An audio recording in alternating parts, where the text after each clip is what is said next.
Hello and welcome to another episode of TechOne. In this video, we should be installing Samsung 850 EVO SSD into the mid-2012 MacBook Pro.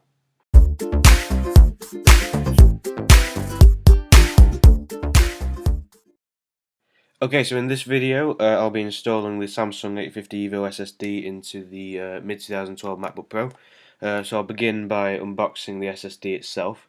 Now the MacBook Pro currently, or mine at least, is the base model mid-2012 version, which consists of a 2.5 GHz Intel Core i5 processor with Ivy Bridge, 4 gigs of DDR3 RAM running clocked at 1600 MHz, and a 500 gigabyte 2.5-inch HDD drive made by HGST.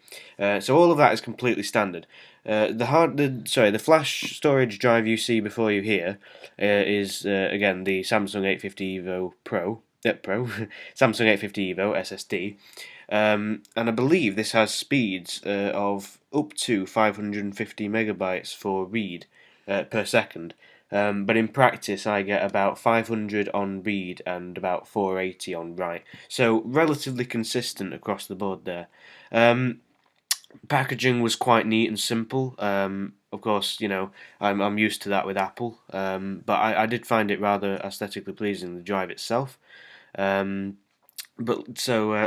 begin. Start by removing 10 screws on the underneath of your MacBook Pro.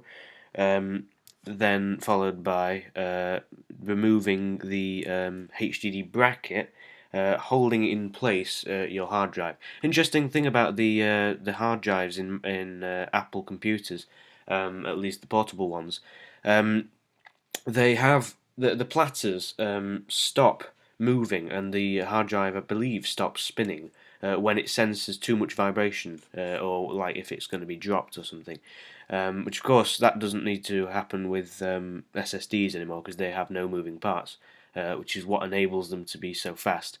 But this particular hard drive rather impressed me.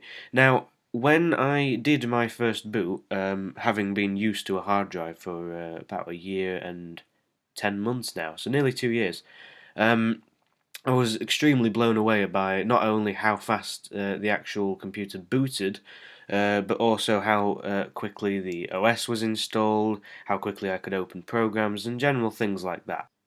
So overall, the experience of upgrading it was rather interesting, I would say. On a scale of 1 to 10, I suppose easiness rating, probably a 4. Anybody really could do it, it's not difficult at all. So that's the Samsung 850 EVO SSD. I would certainly recommend it, but I suppose if you're not doing particularly heavy workload tasks, it's probably not going to be for you. But if you're annoyed by how slow the hard drive is in your MacBook, or indeed I suppose your desktop computer, I would consider upgrading if I were you. But again, like I say, you know, it's not necessary in all terms. Anyway, that's it for this video. See you in the next one.